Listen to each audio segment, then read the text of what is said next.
बच्चों, मैं दिनेश कुमार, प्रवक्ता CAV इंटर कॉलेज प्रयागराज, कक्षा 11 सामान्य हिंदी संस्कृत दिग्दर्शिका से दूसरा पाठ प्रयागः के बारे में आज आपको पढ़ाऊँगा। तो मैं इस कोरोना काल में अपेक्षा करता हूँ कि आप स्वस्थ होंगे, सुरक्षित होंगे और दूसरों को भी सुरक्षित करेंगे, ऐसा हमें विश्वास है। तो आइए प्रयाग के बारे में हम लोग जान लें क्या क्या पढ़ना है प्रयाग में। उद्देश्य के रूप में हमें क्या पढ़ना है? संस्कृत दिग्दर्शिका प्रयागः पाठ का ससंदर्भ हिंदी में अनुवाद हम आपको बताएंगे और इस पाठ में आए हुए कठिन शब्दों के शब्दार्थ के बारे में भी बताएंगे, क्योंकि जब तक आप कठिन शब्दों का अर्थ नहीं जान लेंगे, नहीं समझ लेंगे, तब तक आप हिंदी में अनुवाद नहीं कर पाएंगे। सबसे पहले एक बात और आपसे चर्चा कर दूं, बता दूं कि संस्कृत दिग्दर्शिका के गद्यांश अंश से 7 अंक का ससंदर्भ हिंदी में अनुवाद पूछा जाता है। संस्कृत दिग्दर्शिका गद्यांश से 7 अंक का ससंदर्भ, यहाँ छूट गया है, ससंदर्भ हिंदी में अनुवाद करने के लिए आता है। तो अब आइए हम प्रयाग के बारे में शुरू करते हैं। आप जानते होंगे प्रयाग जो स्थान है बड़ा ही तीर्थों का राजा कहा जाता है, तीर्थ राज प्रयाग कहा जाता है। इसका पौराणिक महत्व भी है। इसका नाम कैसे प्रयाग पड़ा, फिर दोबारा बीच में इसका नाम कैसे बदला, फिर प्रयाग नाम पड़ा, प्रयागराज कहा गया, इन सारी चीज़ों के बारे में इस पाठ में बताया गया है। आप इधर एक चित्र देख रहे होंगे, यह संगम का चित्र है। देश विदेश से बहुत सारे लोग यहाँ, गंगा यमुना और सरस्वती का संगम है, यहाँ स्नान करने के लिए लोग आते हैं। यहाँ यह समझा जाता है, माना जाता है कि यहाँ संगम में स्नान करने से लोग पवित्र होते हैं, पाप मुक्त हो जाते हैं। तो वही संगम का यह दृश्य दिया गया है। इस प्रयाग के बारे में इस पहले पैराग्राफ को हम पढ़ते हैं, शब्दार्थ बताएंगे, तब हिंदी में अनुवाद बताएंगे आपको। देखिए, भारतवर्षस्य उत्तर प्रदेश राज्ये प्रयागस्य विशिष्टम स्थानम अस्ति। अत्र ब्राह्मण प्रकृष्ट याग करणात् अस्य नाम प्रयागः अभवत्। गंगा यमुनयोः संगमे शीता शीत जले स्नात्वा जना विगत कल्मषा भवन्ति इति जनानां विश्वासः। अमायां पौर्णमास्यां संक्रांतौ च स्नानार्थी मात्र महान् सम्मर्दः भवति। प्रतिवर्षं मकरं गते सूर्यमाघमासे तु अनेक लक्षाः जनाः अत्र आयान्ति। मासमेकमुषित्वा च संगमस्य पवित्रेण जलेन विदुषां महात्मन् उपदेशमृतेन च आत्मनं पावयन्ति। अस्मिन् एव पर्वणि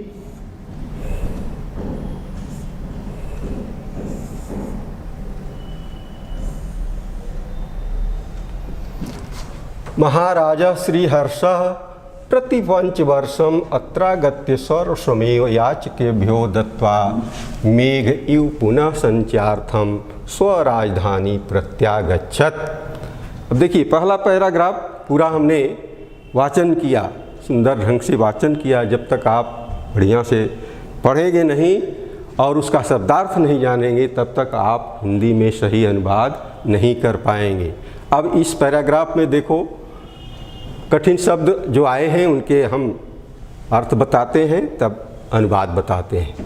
ब्राह्मणः, ब्रह्मा के द्वारा या ब्राह्मणों के द्वारा, प्रकृष्ट याग करणात्, श्रेष्ठ यज्ञ करने के कारण, सीता शीत जले, शीत शीत मने श्वेत, असित मने श्याम, जल से, विगत कल्मषा पाप रहित, पाप मुक्त। सम्मर्द, सम्मर्द माने भीड़। पूतनामाम पवित्र, पूतनामात्र माने पवित्र आत्मा वाले। शीत श्वेत, असित श्याम। उषित्वा, उषित्वा माने रहकर। आत्रागत्य, यहाँ आकर याचकेभ्यो भिखारियों को। तो ये कठिन शब्दों के अर्थ आपने जान लिया। अब मैं इसका हिंदी में अनुवाद करूँगा। पहले तो आपको संदर्भ बता दिया जाए। संदर्भ कैसे लिखेंगे आप देखिए। जैसे यही पैराग्राफ परीक्षा में आ गया तो आप संदर्भ लिखेंगे।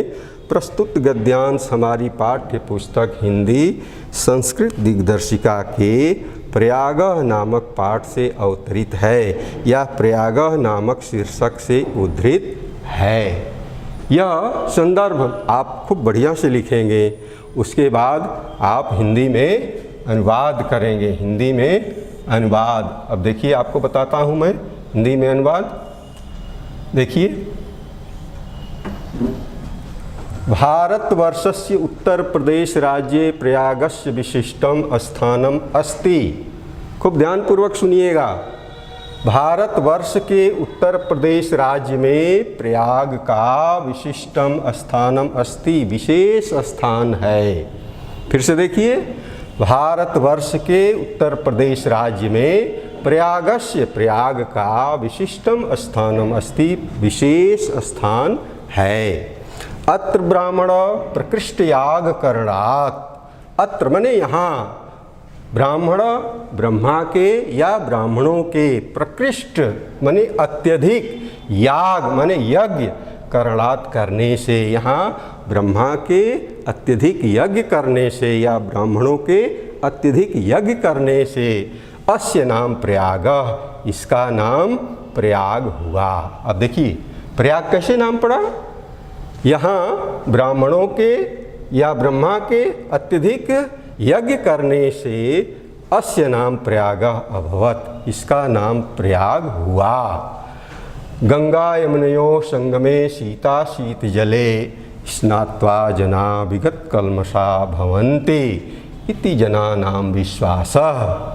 गंगा यमुनयोः संगमे, गंगा यमुना के संगम में, सीता शीत जले, अभी हमने बताया शीत मने श्वेत और असित मने श्याम, जल में, जल से। गंगा यमुना के संगम में, श्वेत और श्याम जल में, स्नात्वा स्नान करने से, जना विगत कल्मषा, लोग विगत कल्मषा पाप मुक्त भवन्ति मने होते हैं। इति जनानाम विश्वास, ऐसा लोगों में विश्वास है। फिर से देखिए, गंगा यमुना के संगम में सीता शीत जले, श्वेत और श्याम जल में स्नान करके जना, लोग पाप मुक्त होते हैं। इति जनानाम विश्वास, ऐसा लोगों का विश्वास है। आगे देख पढ़े। अमायाम पौर्णमास्याम संक्रांतौ च स्नानार्थी मात्र महान सम्मर्दा भवति। अब देखो, अमावस्या आप जानते होंगे, अमावस्या पूर्णमास्याम, पूर्णमासी, च संक्रांतौ, और संक्रांति के अवसर पर। संक्रांति अर्थात मकर संक्रांति जो 14 जनवरी को पड़ती है। तो अमायाम अमावस्या, पूर्णमास्याम पूर्णमासी और मकर संक्रांति के अवसर पर स्नानार्थी मात्र, स्नान करने वालों की महान सम्मर्दा, सम्मर्दा माने भीड़, महान भीड़ भवती होती है। अर्थात यहाँ अमावस्या के दिन, पूर्णमासी के दिन और मकर संक्रांति के अवसर पर स्नानार्थियों की अत्यधिक भीड़ होती है। आगे देखिए, प्रतिवर्षम मकरम गते सूर्य माघ मासे तु अनेक लक्षा जना अत्र आयान्ति मासमेक मुषित्वा च संगमस्य पवित्रेण जलेन विदुषाम महात्मानाम उपदेश अमृतेन च आत्मनम पावयन्ति। अब देखिए, प्रतिवर्षम, प्रत्येक 5वें वर्ष, प्रतिवर्षम नहीं प्रत्येक वर्ष, मकरम गते सूर्य माघ मासे, सूर्य के मकर राशि में माघ के महीने में आने पर तू अनेक लक्षा, यहाँ अनेक माने कई लाख, लक्षा माने लाख, लोग यहाँ आते हैं, अत्र आयन्ति ये लोग यहाँ आते हैं, और च मास में मुसित्वा, और मास एक मुसित्वा माने रहकर, एक माह यहाँ रहकर, संगमस्य संगम के पवित्र जल से और विद्वानों के महान उपदेश रूपी अमृत से अपनी आत्मा को पावयंती पवित्र करते हैं। फिर से देखिए आप, प्रतिवर्षम मकरम गते, प्रत्येक वर्ष माघ के महीने में सूर्य के मकर राशि में आने पर यहाँ कई लाख लोग आते हैं और एक माह रहकर संगम के पवित्र जल से और विद्वानों के महान उपदेश रूपी अमृतेन अमृत से अपनी आत्मा को पवित्र करते हैं। अर्थात यहाँ जो आते हैं लोग वह संगम में स्नान करते हैं और यहाँ आए हुए विद्वान महान साधु संतों का उपदेश रूपी अमृत पा करके अपनी आत्मा को पवित्र करते हैं। आगे बढ़ते हैं। अस्मिन एव पर्वणि, ये देखिए, अस्मिन एव पर्वणि, इस ही पर्व पर, किस पर्व पर? मकर संक्रांति के पर्व पर महाराजा श्रीहर्ष, महाराज श्रीहर्ष 6ठी शताब्दी में महाराज श्रीहर्ष राजा हुआ करते थे, जो प्रति पंच वर्षम, प्रत्येक 5वें वर्ष अत्रागत्य यहाँ आते थे और सर्वस्वमेव अपना सब कुछ याचकेभ्यो भिखारियों को दत्वा मने देकर मेघ इव पुनः संचार्थम, मेघ की तरह पुनः संचित करने के लिए स्वराजधानी प्रत्यागच्छत, अपनी राजधानी लौट जाते थे। फिर से देखिए, अस्मिन पर्वणि महाराजा श्रीहर्ष, इसी पर्व पर प्रत्येक 5वें वर्ष राजा श्रीहर्ष यहाँ आते थे और अपना सब कुछ भिखारियों को, गरीबों को देकर पुनः संचित करने के लिए स्वराजधानी यानी बादलों की तरह अपनी राजधानी लौट जाते थे। ये आपने देखा हिंदी में अनुवाद, आपने एक पैराग्राफ देख लिया, अनुवाद हमने बता दिया, खूब अच्छी तरह से समझ गए होंगे आप। फिर आगे बढ़ते हैं, हम दूसरे पैराग्राफ को देखते हैं। आप देखिए, ऋषे भारद्वाजस्य आश्रमः अपि अत्रैव अस्ति, यत्र पुरा 10,000मिता विद्यार्थिनः अदितिनः आसन्, पितुः आज्ञां पालयन् पुरुषोत्तम श्रीराम अयोध्यायाः वनं गच्छन्, कुत्र मया वस्तव्यम् इति प्रष्टुम् अत्रैव भारद्वाजस्य समीपम् आगतः। चित्रकूटम एव त्वमिन्निवास योग्यम उचितम स्थानम इति तेन दिष्टः रामः सीतया लक्ष्मणेन च सह चित्रकूटम अगच्छत्। अब इसमें शब्दार्थ जान लीजिए, तब मैं अनुवाद करता हूँ और संदर्भ आपको पूर्ववत जैसा कि बताया है वैसे आप लिख लेंगे। तो शब्दार्थ देखिए, अपि, अपि माने भी, अत्रैव, अत्रैव ये देखिए, अत्रैव माने यहीं, पुरा माने प्राचीन काल में, आसन माने थे, गच्छन जाते हुए, मया कहाँ, आगतः आए थे, आदिष्ट आदेश दिए जाने पर, अगच्छत गए। अब देखिए, अब मैं हिंदी में अनुवाद बता रहा हूँ, ध्यानपूर्वक सुनिएगा। जहाँ न आए वहाँ मैं दोबारा रिपीट कर दूँगा।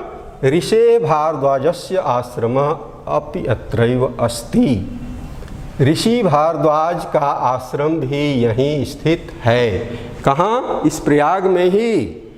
ऋषि आप जानते होंगे, यहाँ बालसन चौराहा है, ठीक बगल में ऋषि भारद्वाज का आश्रम भी स्थित है। आजकल वहाँ बहुत बड़ी बड़ी फ़ोटो यानी चित्र वहाँ लगाया गया है, जिसको देख करके लोग उस भारद्वाज जी को नमन करते हैं।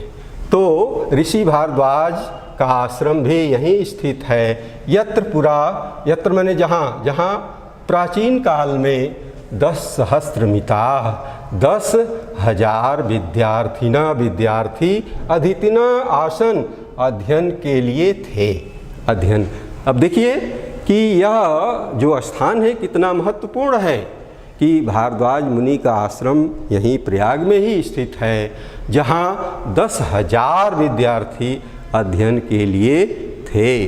पितु आज्ञाम पालयन, पिता की आज्ञा का पालन करते हुए पुरुषोत्तम श्री राम अयोध्याया वनम गच्छन। पुरुषोत्तम श्री राम आप जानते होंगे, भगवान को जब वनवास हुआ था तो वह अयोध्या से वन जाने के लिए निकले, तो सबसे पहले प्रयाग आए। तो पितु आज्ञाम पालयन, पिता की आज्ञा का पालन करते हुए पुरुषोत्तम श्री राम अयोध्या वनम गच्छन, अयोध्या से वन जाते हुए कुत्र मया वस्तव्यम, मया माने मुझे कहाँ रहना चाहिए, इति प्रष्टुम, ऐसा पूछने के लिए, अत्रैव, अत्र धन एव, अत्रैव माने यहीं, कहाँ, भारद्वाजस्य समीपम आगत, भारद्वाज ऋषि के पास आए। तब चित्रकूटम एव तमिल निवास योग्यम उचितम स्थानम इति, भारद्वाज के द्वारा यह बताया गया कि चित्रकूट में ही तुम्हारे लिए उचित निवास योग्य स्थान है। तेन दिष्टः, ऐसा जानकर राम, पुरुषोत्तम राम सीता और लक्ष्मण के साथ चित्रकूटम अगच्छत, चित्रकूट गए। तो आपने देखा दूसरा पैराग्राफ कितना आसान है, कितना अच्छा है। भारद्वाज मुनि का आश्रम भी इस प्रयाग में स्थित है, और जहाँ 10,000 विद्यार्थी पढ़ने के लिए आते थे, और यहाँ से ही पुरुषोत्तम राम को जो वनवास हुआ था, यहीं से होते हुए भारद्वाज मुनि के आश्रम में यह पूछने के लिए आए कि मुझे कहाँ रहना चाहिए। तो यह पैराग्राफ आपने जान लिया। अब आगे बढ़ते हैं।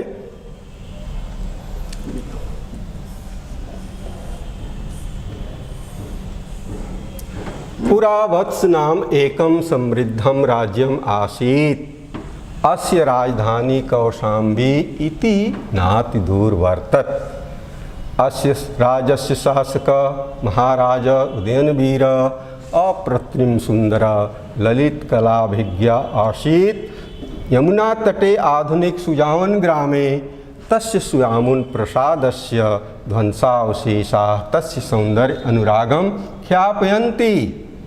प्रियदर्शी सम्राट अशोक कौशाम्ब्यामेव स्वशिलालेखम अकारयत्, यो अधुना कौशाम्ब्या आनी प्रयागस्य दुर्गे सुरक्षितः।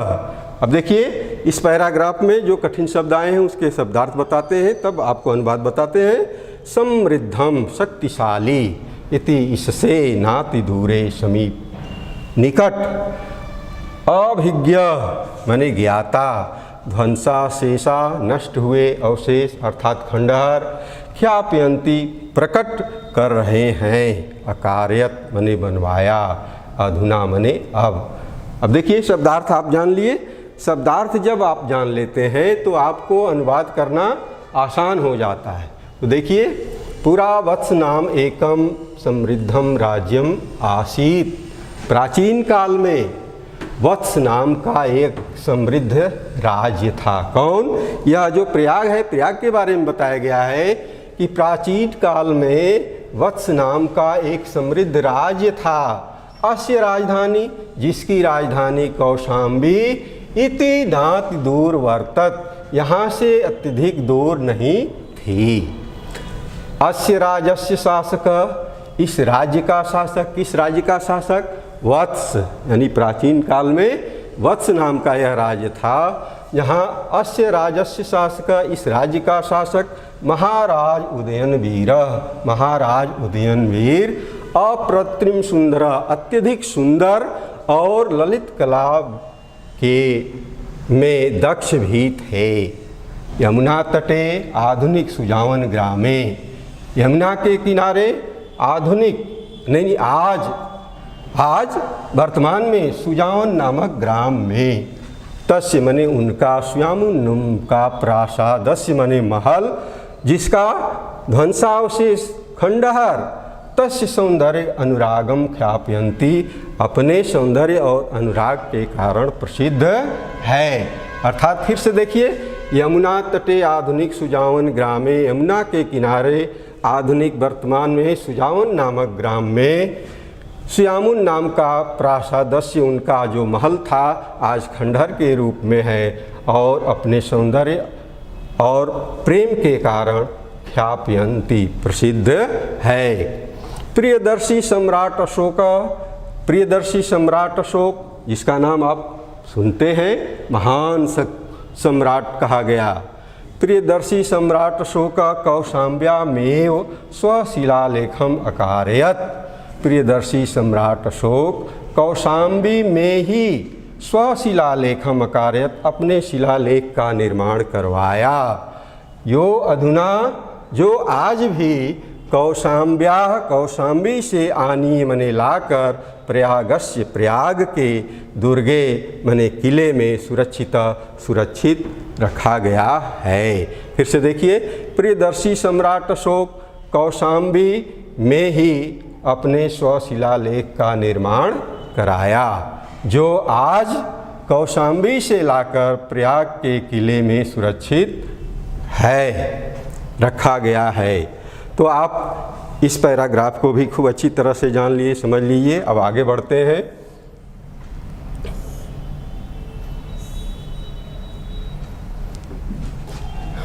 गंगाया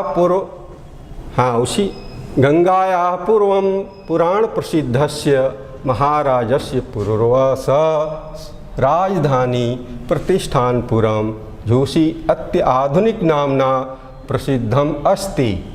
अस्य प्रतिष्ठा अद्यापि विदुषां महात्मनश्च स्थितया अक्षुणैव। अब देखिए, इसमें कठिन शब्दों को जान लीजिए। गंगाया, गंगा के, पुराण प्रसिद्धस्य, पुराणों में प्रसिद्ध, आधुनिक आजकल, नामना नाम से, अक्षुण अखंडित।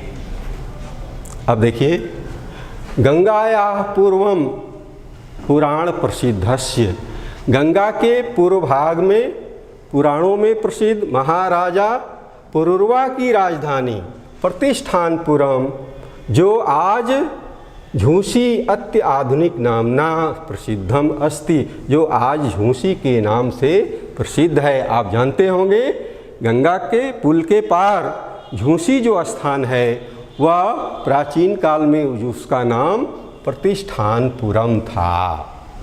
तो यह महाराज पुरुरवा की राजधानी थी।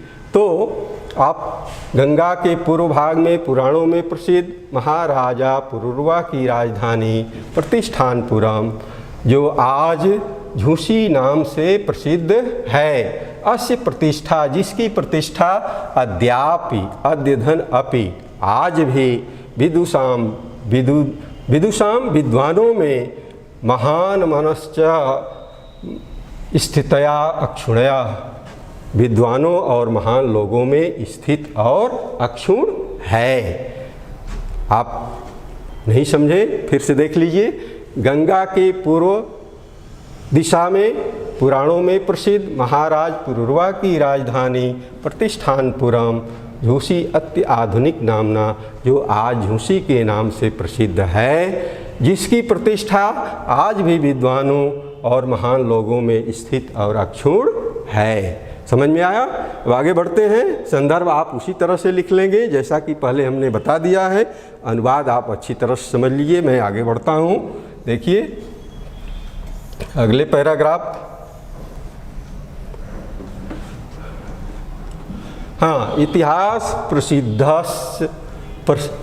प्रसिद्ध नीति निपुण मुगल शासक अकबर नामा दिल्ल्या सुदूरे पूर्वश्याम दिशि स्थितो कड़ा जौनपुर नामकयो समृद्धयो राज्यो निरीक्षणं दुष्करं विज्ञाय तयोर्मध्ये प्रयागे गंगा यमुनाभ्यां परिवृतं दृढ़ं दुर्गम अकारयत्। गंगा प्रवाश्च रक्षणाय विशालं बंधम आप्यकारयत्। यो अद्यापि नगरस्य गंगायाश्च मध्ये सीमा इव स्थितो अस्ति। अयमेव प्रयागस्य नाम स्वकीयस्य इलाही धर्म अनुसारेण इलाहाबाद इत्यकरोत्। इदं दुर्गम अतीव विशालं सुदृढ़ं सुरक्षा दृष्टया च अति महत्वपूर्णम अस्ति। अब इसमें कठिन शब्दों को आप देख लें, शब्दार्थ जान लें, तभी हिंदी में इन बात आपको समझ में आएगा। नीति निपुणाः, नीति में कुशल, निरीक्षणम देखभाल, दुष्करम मने कठिन, विज्ञाय मने जानकर, तयो मने उन दोनों के, परिवृतम घिरा हुआ, अकारयत बनवाया, सीमा इव सीमा की तरह, अयमेव इसने ही किसने? अकबर ने ही, अतीव मने अधिक। अब देखिए इसका हम अनुवाद आपको बताता हूँ, ध्यान से सुनिए। इतिहास प्रसिद्ध नीति निपुण मुगल शासक अकबर दिल्ली से दूर पूर्व दिशा में स्थित कड़ा जौनपुर नामक समृद्ध राज्यों का निरीक्षण दुष्करम मने कठिन, विज्ञाय मने जानकर, तयोर मध्य उसके मध्य में कि कहाँ? प्रयाग में गंगा यमुना से परिवृतम घिरा हुआ, दृढ़म मने मजबूत, दुर्गम अकारयत किले का निर्माण कराया। और गंगा गंगा के प्रवाह से रक्षा के लिए विशालम बंधम अकारयत विशाल बांध का भी निर्माण करवाया। जो आज भी नगर और गंगा के मध्य सीमा में स्थित है। अयमेव प्रयागस्य नाम स्वकीयस्य इलाही। इसने ही, किसने? अकबर ने ही प्रयाग का नाम स्वकीयस्य अपने इलाही धर्म के अनुसार इलाहाबाद इत्यकरोत् इलाहाबाद कर दिया। अर्थात इस प्रयाग का नाम 16वीं शताब्दी में अकबर ने ही अपने दीन ए इलाही धर्म के अनुसार इस प्रयाग का नाम इलाहाबाद कर दिया। इदम दुर्गम अतीव विशालम सुदृढ़म सुरक्षा दृष्टिया च अति महत्वपूर्णम अस्ति। यह दुर्ग मने किला विशाल बड़ा है, सुदृढ़ मने मजबूत और सुरक्षा की दृष्टि से अति महत्वपूर्ण है। अब आगे बढ़ते हैं, आप अच्छी तरह से समझ गए होंगे।